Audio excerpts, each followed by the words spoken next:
So what was your original purpose? Do you mind sharing that? Whew, my original purpose. Yeah, that's another big question that I feel like in some ways is a little too pervasive to be put into words. Um, but my original purpose was actually to connect people back to their authentic self. My original purpose was to connect people back to the land because that's where I healed. I spent 4.5 years living in the wilderness. A big part of that I was living in a teepee. And I realized that was helpful for me, and then I'd meet other people and they'd be like, oh, I wish I could have that experience. So when I went out, it was basically to remind people how awesome they are.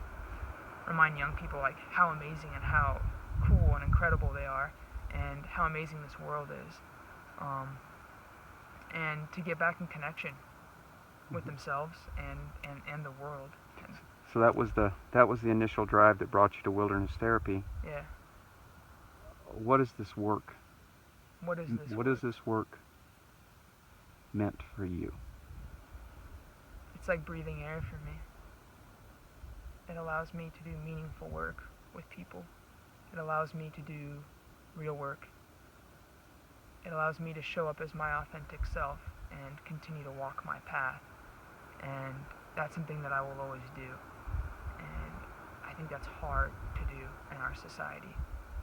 And so I found a career, I found a path where I could share that and give that to others.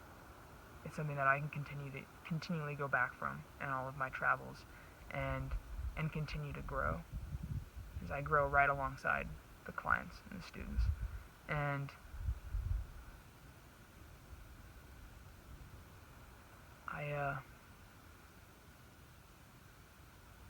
it's a way of life for me.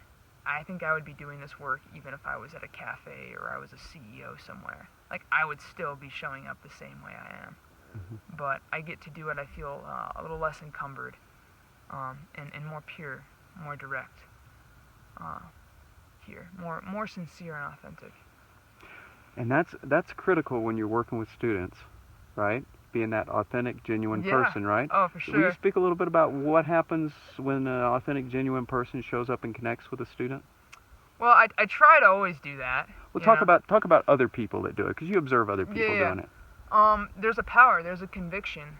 I've seen people who come in as guides, and they have that, and I've seen people who have it and lose sight of it, and there's a power that's kind of lost. And so when people show up that way, it invites the clients and the students to also show up that way.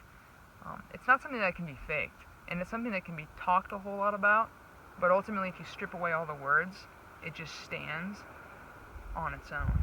It's an atmosphere. It's a way of being. It's something that's essentially intrinsic within that shines forth, that gives expression. And they're smart, these young people. We feel that. I think that we recognize that in somebody when we meet them, and it's hard not to be triggered in that way and resist it. And sometimes they do, but most of the time they want that. Or even if they're struggling with it, they feel positive. What gets in the way? What do you notice gets in the way of instructors? Maybe think new instructors or even old instructors. What gets in the way of that genuine, authentic connection? Well, once again, a lot of things. I think there's a lot of manifested traits of what I would basically call the ego or the little self. So I would say it's basically getting in the way of standing in your own sunshine. And so doing the work, but letting it not basking in it, not shining in it, not doing it obviously for one's own sake, but for the clients and the students. So you're speaking in this kind of sort of general, kind of flowery, sort of not really giving an answer sort of language, and I know that's part of it, right? And we do that because we don't want to just throw the answer out there. Okay. In this case, because whoever's listening might not have tomorrow to watch a model, or the next day to have a gentle or a kind correcting word. Like, just what's a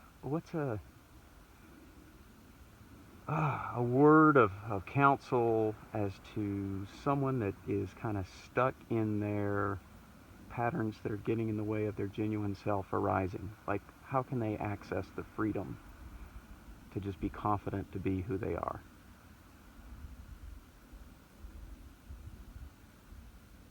Determination, acceptance, surrender, realizing that you're investing in your bullshit, and to invest in the opposite, because investing in that suffering is only going to perpetuate and spawn more suffering.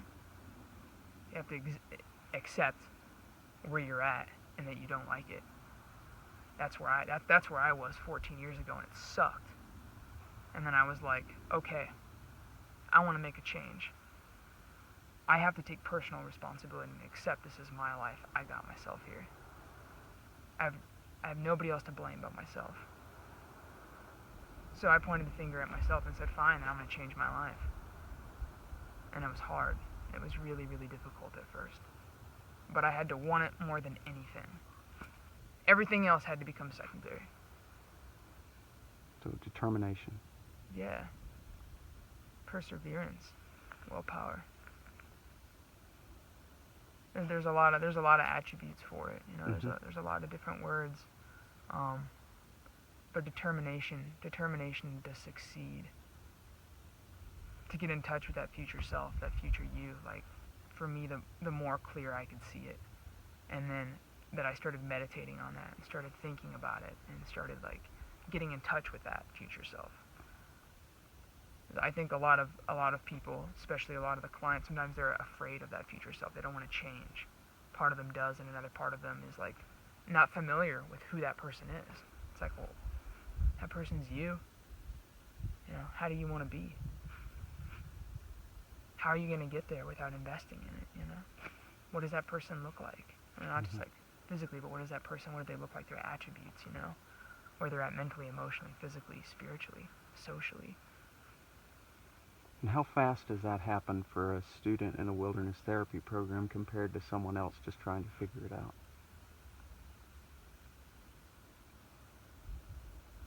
Fraction. I would say, like, you could take 100 feet and be like, okay, this is like, let's say, our life, and then you could take half of that, maybe. That's what it takes if you don't go through wilderness therapy. And then you go to wilderness therapy, and it's like, it's just within like a couple steps. The journey has really begun in a couple steps. I would say it gets started and turned on here in wilderness therapy. It's something that they have to walk with the rest of their life. It's something that they will do the rest of their life if they want to do. Yeah, so there's a lot of reasons for that.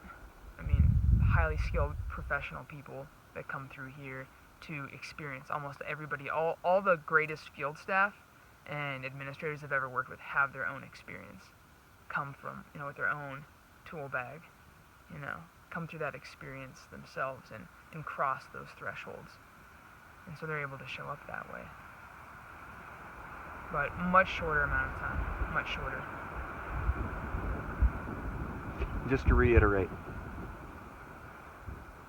what happens to us in wilderness?